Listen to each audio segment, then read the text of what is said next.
Bonjour à tous, on se retrouve aujourd'hui pour l'essai test console sur notre parcours test de la Volkswagen e-Up 2020 avec la batterie 36 kWh, 32 utile. La voiture, je vous l'ai déjà présentée dans la vidéo du bilan des 10 000 km et des 1 an.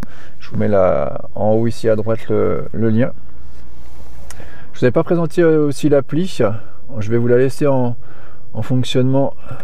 Voilà, c'est une appli qui est reliée à l'autoradio. On a pas mal de fonctions, le GPS, tout ce qui est gestion de l'énergie,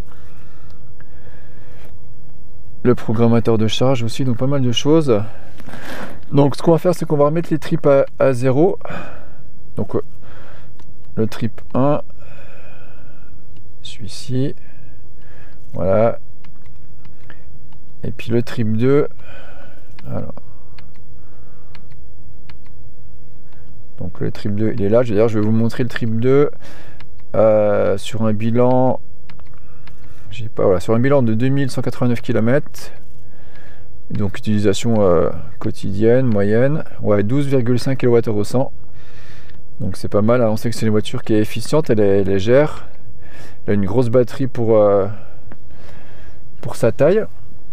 Après voilà, sur l'autoroute on va aller à 130 comme sur nos autres essais. Donc elle a un CX qui est quand même pas terrible, une forme cubique. Donc on verra, à 130 elle sera un peu à fond au niveau de la motorisation.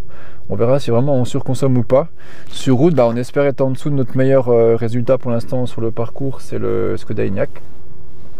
Bon, aujourd'hui on a 14-15 degrés, donc on n'a pas des conditions optimum. On va mettre la position chauffage à 22 en automatique avec la clim, hein, comme d'habitude. Je vais vous mettre la caméra aussi un petit peu à ma place, je vais la changer. Vous me direz ce que vous en pensez, si c'est mieux ou pas. Je vais pas beaucoup parler parce que c'est vraiment un roulage à la voiture. Vous savez qu'on l'adore, il est hyper confortable en ville et sur route. Donc on fera plutôt le bilan à l'arrivée, à l'entrée d'autoroute, le bilan conso. Là je vais vous mettre un peu les images en accéléré et puis je vais vous mettre un petit peu de musique. Vous pouvez aller directement via le chapitrage que je vous mets en description pour aller dans les moments importants de la vidéo. Et puis on verra sur l'autoroute ce qu'elle est capable de faire. Allez, c'est parti, on s'équipe et on va rouler.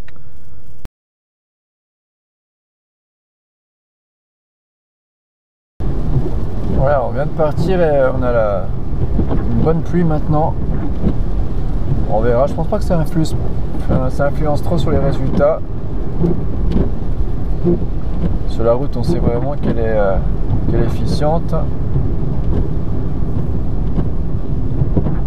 On a un petit peu de vent aussi aujourd'hui, un petit peu comme lors de notre essai du ZS MG ZS 2022 qu'on a essayé il y a 15 jours.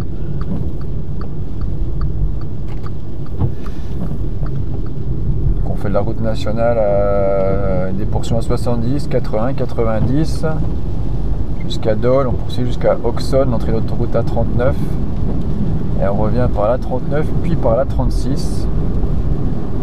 Donc sur route on roule aux limites, 80-90, et sur autoroute on roule à 130 compteurs, quel que soit le véhicule.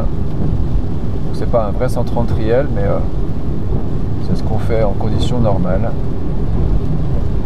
Après avec la Up, ça pourrait être intéressant de rouler moins vite sur autoroute, 110 voire 100 pour gagner en autonomie. Mais voilà, le but c'est de faire un test homogène quels que soient les véhicules. Puis après voilà, si on paye l'autoroute, c'est aussi qu'on souhaite un petit peu gagner du temps. Ça peut être aussi par souci de sécurité, mais il y a assez peu d'intérêt à payer l'autoroute quand même si on roule à 80-90. Franchement, autant prendre les nationales. Allez, on se retrouve plus tard. Voilà, on se retrouve à l'entrée de l'autoroute A39. On vient de faire le trajet route avec la Volkswagen e-Up, voilà, 67 km. Donc vitesse moyenne de 68 km/h. On a bien roulé parce qu'on n'avait pas eu de camion. Puis on va voir le bilan. Donc 59 minutes. Et voilà, une consommation moyenne de 11,9 kWh au 100. donc à peu près 12 kWh au 100. Donc vraiment un très très bon score. Ça sera notre meilleur score sur ce comparatif sur ce trajet. À la fin de la vidéo, de toute façon, je vous mets le tableau comparatif avec les voitures qu'on a déjà faites. Donc on a eu un petit peu de vent, de 3/4.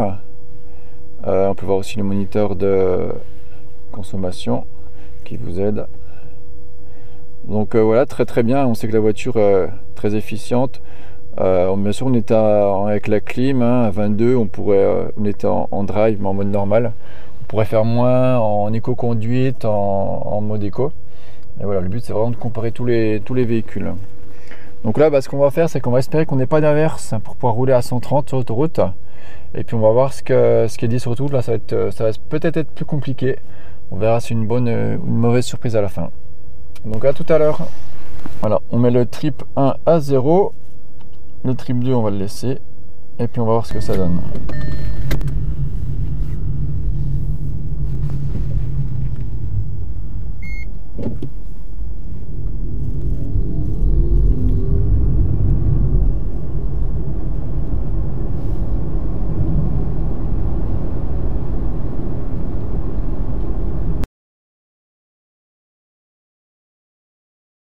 Parti, on n'a pas de problème pour s'insérer. On va se mettre au régulateur. Là je suis pas à fond hein.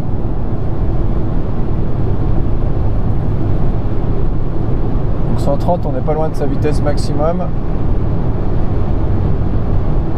Voilà, 130 compteur, on régule.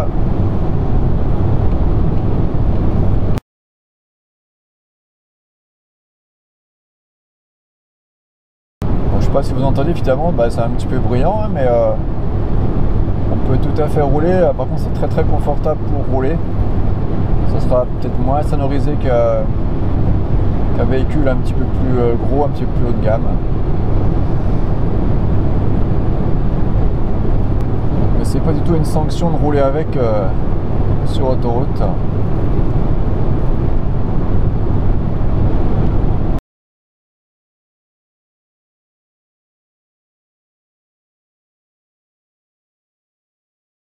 Aussi qu'on a les pneus Pirelli 4 saisons, on n'a pas les pneus Eco qui sont livrés de base, qui seront peut-être plus efficients, mais par contre n'ont pas assez d'accroche, ils font pas passer le couple.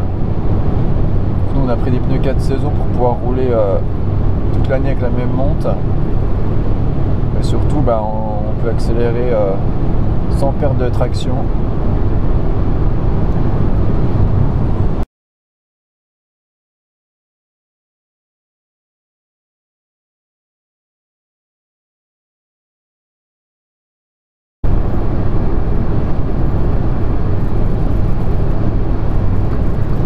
On a fait 23 km. On voit la charge du moteur qui est pas beaucoup hein. Le moteur il a à 2 sur 10 en indice de charge. Donc on tient les 130, 131. Pour l'instant en moyenne on a 19,1 kWh au 100.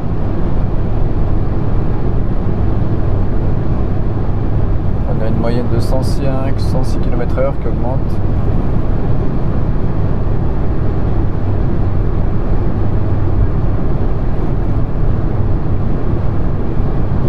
Donc évidemment, ça ne fait pas une grosse autonomie sur autoroute. Ça nous fait 150 km d'autonomie avec une batterie de 0 à 100. C'est pas beaucoup, mais ça peut répondre à des besoins pour des gens qui la prennent pour aller travailler tous les jours à 50-60 km. Donc voilà, pour partir au week-end, ça donne une indication des arrêts-charges à prévoir. En week-end, on peut bien sûr rouler un petit peu moins vite, on est moins pressé. Et voilà, c'est une petite voiture, 3,60 m qui peut le faire. Pas de souci à 4 personnes. Heureusement, vous allez me dire. Il y a beaucoup de gens qui voyagent avec la Up ou la Skoda ou la Seat. Il y a la triplette. On peut voyager loin, il suffit de s'organiser. En recharge, elle a une recharge en DC à 40 maximum. Elle les prend pas beaucoup, hein. On va être sur une moyenne 20 et 30 en charge moyenne.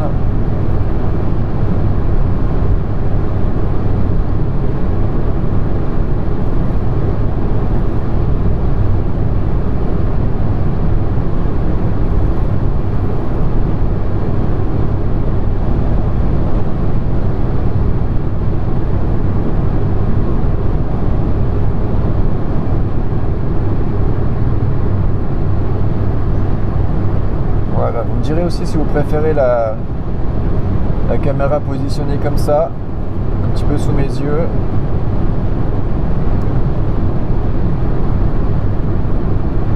Je pense que vous aurez quand même du mal à lire le compteur qui doit être écrit un peu petit.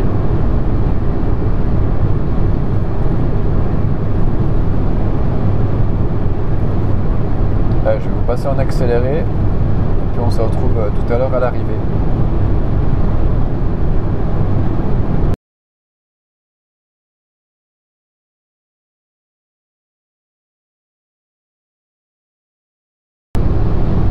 Voilà, on arrive à la fin de notre trajet autoroutier. On va sortir dans 1000 mètres. On a fait 54 km.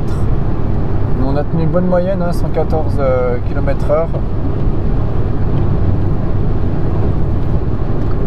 On va aller voir ce que ça donne au niveau console. Je ne sais pas si vous le voyez depuis l'ordinateur central. Donc 114 km/h de moyenne. On a fait un trajet de 30 minutes. Donc, je ne sais pas si vous avez remarqué la température. Elle est tombée à 10 degrés. On était à 15 sur notre trajet routier. Donc elle est tombée. Donc c'est encore plus intéressant comme résultat. On aurait un résultat encore meilleur sur le sec par 20 ou 25 degrés. Là on est vraiment sur du mouillé. On a 10 degrés. Voilà, on va s'arrêter tranquillement pour faire le bilan. On était content d'avoir nos Pirelli 4 saisons par ce temps-là. C'est quand même plus sécuritaire. Ici on trouve jamais de place. On est tout près du superchargeur Tesla, ici à la sortie de l'autoroute de Besançon.